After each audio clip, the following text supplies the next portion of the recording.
हमारे गांव में या समाज में बहुत से ऐसे लोग हैं जो कि कभी किसी संत महापुरुष को देख लेते हैं तब वह यही कहते हैं कि यह सभी लोग पाखंडी हैं। बिना उनके बारे में कुछ जाने पहचाने उनका भविष्य बता देते हैं। समाज के लोग इतने ज्ञानी हैं। तो आज हम आपको एक राजस्थान की सत्य घटना सुनाने वाले हैं जो कि यथार्थ सत्य घटना है और 100 में 100% वह सही है, ना कि कोई कहानी है। एक बार वृंदावन के संत कहीं जा रहे थे, जो कि बहुत सारे संत थे। वह राजस्थान के एक गांव के किनारे से होकर जा रहे थे। तब राजस्थान में बारिश भी बहुत कम होती थी, कभी कभी वर्षा होती थी और वहाँ सूखा हमेशा पड़ा ही रहता था। तब जैसे ही वह राजस्थान के एक गांव के किनारे से होकर जैसे ही जा रहे थे, तब हर गांव में कुछ लुक्खे लोग होते हैं जो कि किसी को देखकर तुरंत उसका भविष्य बता देते हैं।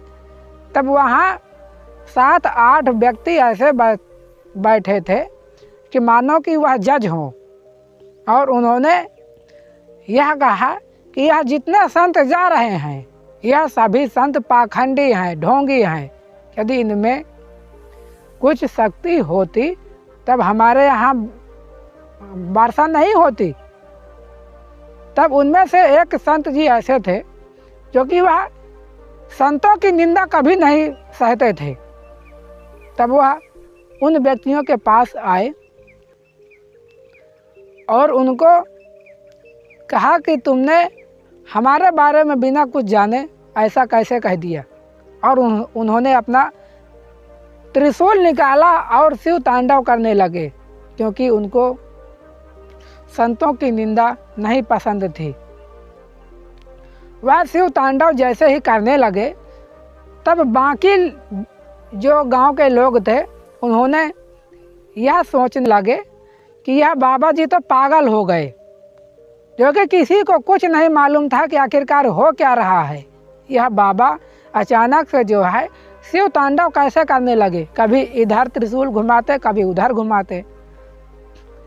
वैसे तो धूप थी, लेकिन अचानक बादलों का झुंड मंडराने लगा और अचानक वर्षा का मौसम बन गया।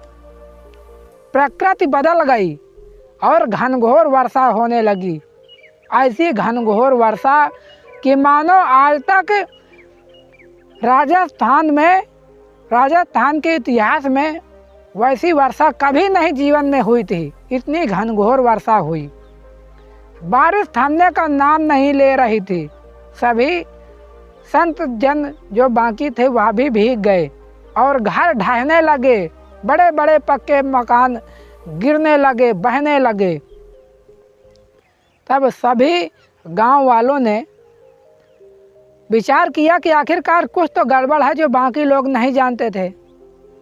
तब सभी लोगों ने एकत्रित होकर सभी संतों से क्षमा याचना की कि हे प्रभु, आपको पहचानने में हमें गलती हो गई, हमने जाने अनजाने में यह गलती कर दी, आप हमें क्षमा कर दीजिए।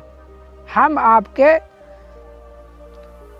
अपराधी हैं, लेकिन आप हमें क्षमा कर दीजिए, क्योंकि आप परमपिता परमात्मा के स्वरूप हैं और आपका हृदय बहुत ही कोमल है। तब वह संत जी जो शिव तांडव कर रहे थे वह और बाकी के और जो भी संत थे उन्होंने कहा कि आप सभी लोगों को हम एक शर्त पर क्षमा कर सकते हैं। तब सभी गांव वालों ने कहा कि कहिए वह कौन सी शर्त है, हम आपकी सभी शर्तों को मानने के लिए तैयार हैं। तब संत जनों ने कहा कि जीवन में कोई भी संत दिखे अगर आपसे बनता है तब उनको जल पिला दीजिए, उनको भोजन करा दीजिए, उनको सम्मान दीजिए। बिना किसी के कुछ जाने पहचाने उनके बारे में गलत धारणा मत रखिए। आप वचन दीजिए कि आज के बाद आप सभी लोग संतों का आदर करेंगे, कभी किसी संत की निंदा नहीं करेंगे। तब सभी गांव वालों ने वचन दिया और सभी संतों ने उन गांव वालों को क्षमा कर दिया और फिर क्षमा करने के बाद वह अपने अगले मार्ग पर चल दिए। तब यह संतों की महिमा थी कि उन्होंने उन गांव वालों को क्षमा कर दिया।